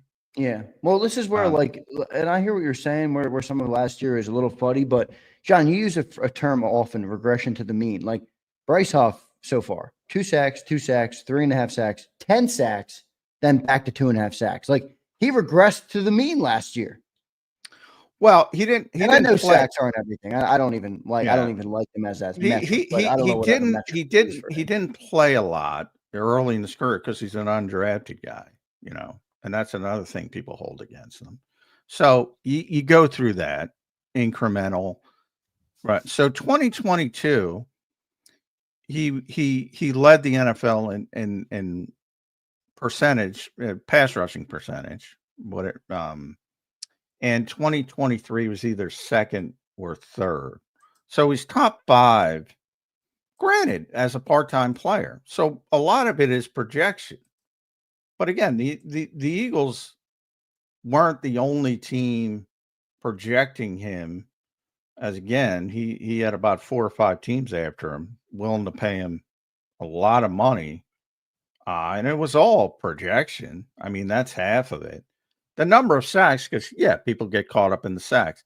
He played a little bit more in 20. The key number for the Eagles was the pressure percentage. The guy was constantly pressuring people. And that's what they looked at when they projected that he was going to be a big-time pass rusher. Now, it didn't work out. But, again, when I go back to last season, because everybody acts like he's the worst player on the field. And even that was bullshit. I mean, to me, it came down to Vic wants a more versatile player. Like Vic wanted a 3-down player. He's not a 3-down player. I don't believe he is. Because Vic wants him to do what they're envisioning Jihad Campbell to do. And he wants him to be a flat defender. And he wants him to be able to cover a little bit. And he wants him to be able to stand up in the middle a little bit. and do all these different things. I don't think he's that player. I think he's more of a conventional pin his ears back, rush the passer from the edge on third down. And maybe that's all he is, but I know he can do that. And that's what Howie said. I've seen it. So he was talking about, and this is Howie's words, not mine. When he's talking about Bryce Huff before he went to the Super Bowl, he said that. He said, I've seen it. So it's a little different than with college players where you're projecting it. He said, I've already seen it. So he believes he can do that. But he also called himself stubborn. So, but that's Howie speaking, not me. But and if you look at the PFF's rankings, he was 39th. 39th in the NFL. Which is, not bad. To give you an indication, everybody's hyper focused on Jalen Hunt. He was 42nd. Azeez Ojulari was 92nd last year. Nolan Smith, who had the great end, and again, I like Nolan Smith's upside a lot better, especially as a more well-rounded player. He ended up 27th. He was 27th. Bryce was 39th. And everybody thinks Bryce was the worst player in the history of creation. It's just not, it's not true. Now, is he a fit for Vic Fangio? Probably not, judging by, but again, maybe that was injury related. I can't say it for sure. And the only reason I can't say it for sure is because it was clear early in the process, really dating back to training camp, that Vic was not happy about his run support or his ability to, be used as a flat defender. And he was trying to teach him that stuff. But as a pass rusher, that's Howie's quote. Howie. So put all the heat on Howie, the guy you love. But Howie signed the guy, John. Howie wants it to be all perfect. Come on. You can't take Howie's word as bond on this. Well, you can take his word on bond of what he thinks of the player because he already demonstrated what he thinks of the player by signing by paying him. So he wants it to look good for as long as he can, obviously. Look good, but it doesn't change the fact. He doesn't go, oh, I want it to look good, so I'm going to sign this guy. He signed this guy because he thought it was going to look good. Yeah, right. Because he evaluated and said, I've seen this guy have success as a pass rusher at the NFL level. That's why he signed the guy. Not because he's wishing things. Now, could he be wrong? 100%. Should he just, Bryce Huff's skill set, though, it doesn't even sound like we have the right defense for it. But if we did, let's just try and make it work. It sounds like the only way we would use him is in those third and long situations where presumably when Jahad Campbell comes back, he's going to take the role. Well, no, I think, as I said, if Bryce Huff is in the mix, Jahad Campbell's playing inside. And Bryce is rushing from the outside. The optimum thing for this roster, and believe me, the optimum thing would be to go outside the organization, in my estimation. But if you're forced to go with what you have now, the optimum would be on third and long, Nolan Smith at left end, essentially, Bryce Huff at right end, and Jahad Campbell as a stand-up rusher, joker next to Jalen Carter. That would be the optimum. With what they have right now. So, I said last year, well, it's great. And one of the few things that, and then he got hurt, so it didn't matter. And he might have ended up there. But one of the few things I would have pushed back on Vic is, all right, he can't do that. So scale it back and let him do what he does well, which is rush the passer. And that, that's where he was going. He wasn't playing on first downs. Brandon plays on first. Brandon's great at it for years. And then you bring him in on as a situational pass rusher, which Howie was envisioning much more. And but that's where you are. And then he got hurt. But and people ignore the injury to the point like it's like how many times have you read he was a healthy scratch in the Super Bowl? Well, yes and no. I mean, he was not healthy. Could he have played? Yes, he had been playing, but he'd been playing very limited snaps, and he played very limited snaps because he wasn't healthy. So, you know, there's a lot of, as always in the NFL, there's a lot of context. He had surgery. I mean, it's not people. He had surgery. Played with a big cast on his hand. Everybody can see it. Yeah. I think that this is a game that everybody remembers, that I remember well, the Falcons game. He had a really bad game. That was early in the year too, before the injury. So I think people are stuck on still those first couple of weeks, John, where it was just a major letdown. Well, and didn't look good, didn't look the part, couldn't situationally rush. Yeah, but you can't check out on guys because they have a bad game or a bad play. And again, as time wore on, and that's what Howie said, he was actually playing pretty well before he got hurt against Jacksonville. And it was later, early in the season, he was not playing well. And again, the numbers, if you look at it, he got better. And people had already tuned out by that point. And they were already down on him. And that's fine. I mean, you know, he didn't live up to it. That's his deal. Now he's got to prove he deserves a second opportunity to Vic Fangio, and if he gets it, he's got to perform. And if he doesn't, it's pretty simple. He's not going to play. But for what they have right now, you better hope he can play if you're an Eagles fan, I would say. Him or somebody else. We'll see what ends up happening with Bryce Huff. I'm not very confident that he'll be much of anything this year. But hey, maybe there's more of a situational rule for him this year, and the Eagles can use him. But we'll see. I mean, I don't think there's going to. Back to the original question was there be a player that has 10 sacks? I don't think so.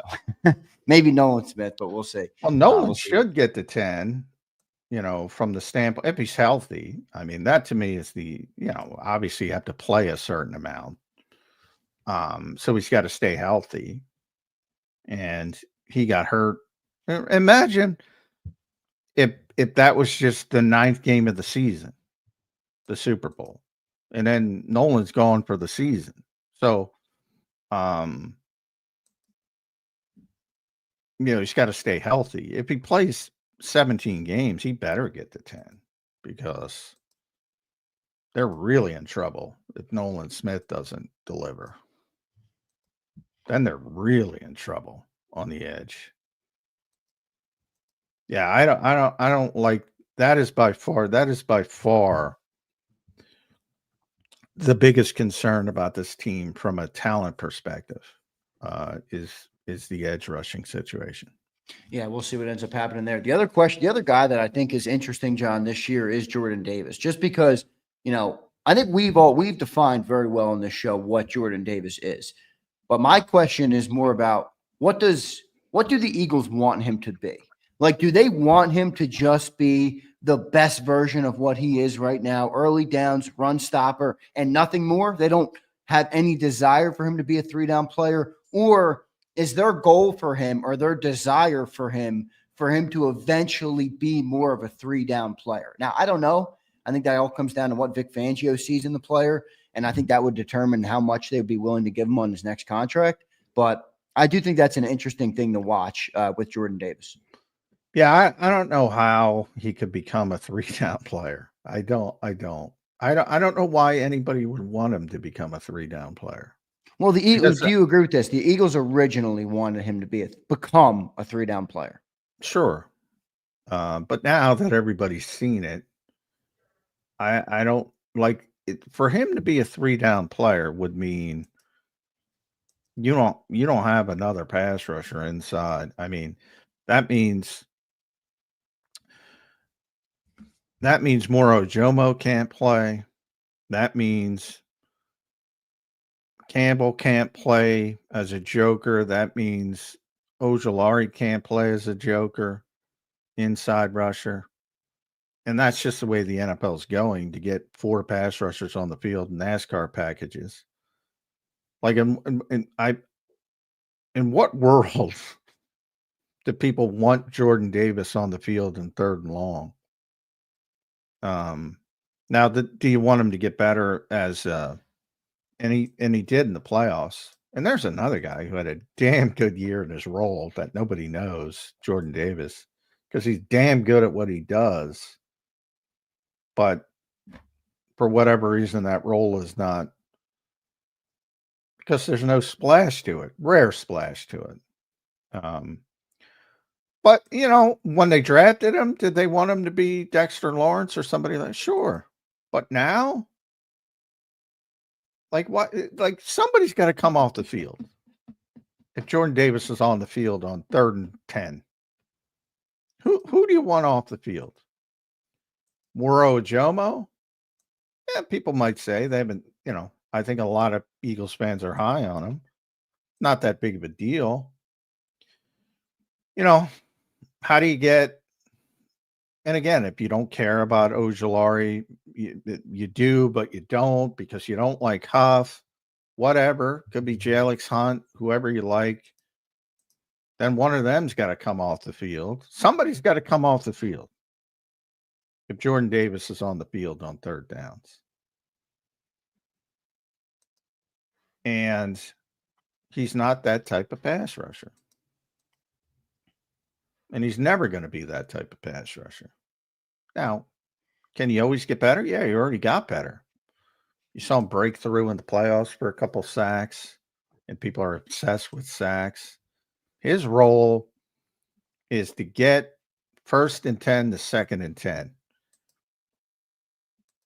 And I said, it's such a weird, I've explained this so many times on the show. It's such a weird role because if he's less successful, he plays more. And people think he's doing better. Right. Because really, if he helps turn 1st and 10 into 2nd and 10 or 2nd and 11, he's already off the field. And people are like, well, Vic doesn't play him a lot. But Vic's like, damn good job, big man. It's such a esoteric role. But if 1st and 10 turns into 2nd and 5, and he stays on the field because it's 2nd and manageable, and they might run, but they might pass, and then occasionally gets a sack, and all of a sudden he plays 3 plays, and 20 snaps turns into 40 snaps in a game, and people think he's playing better because he's playing more, and he's actually playing worse from his designed role. So now from the football standpoint, I think the Eagles understand what they have in Jordan Davis. From the business standpoint, that's the more difficult decision. How much do you pay for that? Right.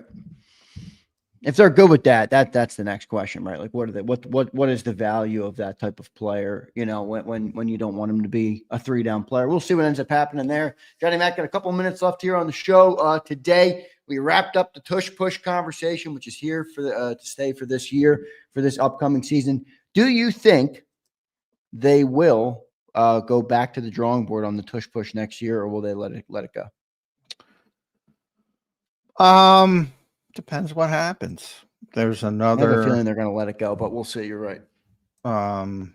If there's another issue, and it might not even be Tush Push related, it might be another pushing play down the field that's a big situation that creates a big controversy. Right. They're long past the Tush Push. Like the biggest, they're not going to try to ban the Tush Push. I think ultimately They are, and I've said this from the start, they are going to revert back to the 2004 rules. When they get there, depends on a situation. You know how it works. Why did they change the overtime rules? Josh Allen, 13 seconds, didn't get an opportunity. Why did they want to change the seeding rules this year? 14-win team doesn't get a home game. Why did they bring it up this year? Frankie Louvu. Is there another situation that spawns it? So it's kind of dependent. If it just goes through a normal season, normal tush push season, no, they'll probably put it on the back burner for a couple of years at least until something bigger happens. So it's always dependent on what happens on the field and how many people complain about it. Yeah, we'll see. We'll see. Good stuff though yesterday with the vote. Jason Kelce showed up. John Ferrari, as John mentioned, showed up as well. And Jeffrey Lurie was dropping some interesting slang yesterday, which I still don't understand. But hey, he can do what he wants. I got a couple super chats from Nate the God. Nate, appreciate it, brother. Nate says, J-Mac Izzo, Huff is so far proven to be a one-hit wonder. He has to perform this year or he's out. So far, he's well overpaid. That's what it looks like to me. Yeah, there's no doubt about that. But, one-hit wonder means one-hit wonder. He can do one thing. Let him do it. And then if he can't do it, if he can't do that anymore for some reason, then you move on. But you need his one hit.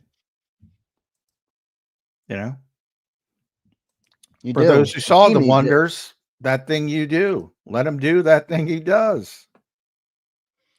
Nate the God checks in again. He says, fun fact, how is one of four GMs with multiple winning head coaches, Al Davis, George Young, Ozzie Newsome, and Howie Roseman, it's Howie, not Nick, but I like Nick. Howie didn't hire Nick. So Jeffrey hired Nick. And if it were up to Howie, Josh McDaniels would have been your head coach. So chew on that for a while. That was the right move by Jeffrey Lurie. Jeffrey Lurie does have a good knack for hiring head coaches. Obviously, demonstrably. He's proven that. Yeah, he has. Yeah. But yeah, Howie recommended Josh McDaniels be the Eagles head coach in 2021. Chew on that. I like that comment, John. It's a good one to get the people thinking. Chew on that a little bit. Yeah. Brandon says speculation. That's not speculation, is it? Nope. Jeffrey, basically said, Howie and Josh, in fact, Jonathan Gannon Eagles got very mad at me for pointing out that Jonathan Gannon was hired before Nick Sirianni. And it was just a coincidence. But Josh McDaniels and Jonathan Gannon are very close. And Josh thought he was getting the Eagles job and had already put in place that Jonathan Gannon was going to be his defensive coordinator. And it just happened. Obviously, Jonathan had a relationship with Nick Sirianni, and they were in Indianapolis together. So they were very close. So it just happened to work out that way. But Jonathan was on board before Nick Sirianni. And what the Eagles pushed back on me was that, look, if Nick didn't want him, he wouldn't be. They would have reversed course. But yeah, he was here before Nick Sirianni, and that's because of Josh McDaniels. Now, there was concern right away that Howie and Josh would not get along, which is probably true. Yeah. They both promised they would get along. They both assured Jeffrey Lurie they would get along and it wouldn't be a problem. And Jeffrey wisely said, you know what? I'm going to keep interviewing people. And he kept interviewing people, and Nick won him over. And the rest is history, but it is not speculation. Howie Roseman recommended Josh McDaniels. They weren't, he didn't have the point I'm trying to tell you is he didn't have the power to hire Josh McDaniels. He recommended it, and Jeffrey said, at some point you guys are going to clash, and I'm going to keep interviewing people. Right. So, to your original point, Jeffrey Lurie hired Nick Sirianni. Good stuff by Jeffrey Lurie there. Appreciate everybody for being here today. Hit that like button for us here on Birds 365. Appreciate all the great viewership we've had all off season long, John. The viewership has been really excellent. So we appreciate each and every one of you guys. Hit that like button. We are up to, what are we up to today on the show? 101. Come on, let's get that up. I was hoping it was 191. Let's get that a little higher. Can you guys hit that like button for us? We should get to at least 120 by the end of the show. John, your final thoughts on this Tush Push edition of Birds 365, the final Tush Push edition, after they vote to keep it for the next year, the Tush Push. My final thought is it's over. Let's turn the page on a Football Friday. There you go. We'll turn the page on a Football Friday, and we'll be off on Monday for those who didn't hear that announcement. So it's Memorial Day on Monday. We will be off on Monday. So we'll have tomorrow a big Football Friday edition. We'll be off Monday, and then we'll return to you guys on Tuesday after Memorial Day weekend. So hope everybody has a great rest of the day. Appreciate you all being here. Johnny Mac, great stuff today, man. We'll talk to you tomorrow on a Football Friday. Thank you, brother. All right, thanks all. All right, thanks, Johnny Mac. There's Johnny Mac. John McMullen joining us here on Birds 365. Great show today, and the Tush Push is here to stay for another year in Philly at least. Good job by Jeffrey Lurie to pull out all the stops yesterday to get that vote through. Good job. I don't know why he used the word. I still don't know why he used the term wet dream. I think that was a weird thing for him to use, but hey, listen, it worked. He got the job done. So, all good on that front. I do have to run today. I don't have time for Zander time, so I got to run, everybody. I'm sorry about that. I'm getting back, got to jump in the car today, get back to the studio. So I appreciate each and every one of you guys for being here. I hope you all have a great rest of your day. The National Football Show will be live later on today from 2 to 6 p.m. Eastern. I should be on there from at around 3:30, depending on where the guests are lined up. I'll keep bringing the heat. I think me and Cilio's segment has been excellent. I always love talking with Sills, but we've had a really good segment recently. Our segment is always fun, but it's been real fun recently on the National Football Show. So I always have a good time talking to Big Sills. We'll do that later on today. Again, appreciate each and every one of you. I hope you guys all have a great rest of your day. And I'll see you next time, everybody, on a Football Friday, Birds 365. You've been listening to Birds 365, the destination for the passionate Eagles football fan who bleeds green. If it's Eagles football, we're talking about it. Debate, inside the locker room, and guests that are some of the greatest football minds from around the region. We hope you enjoyed the show. We know we had a blast. Make sure to like, comment, and subscribe, and we'll be back soon. But in the meantime, hook up with us on social media at JAKIB Sports. See you next time on Birds 365.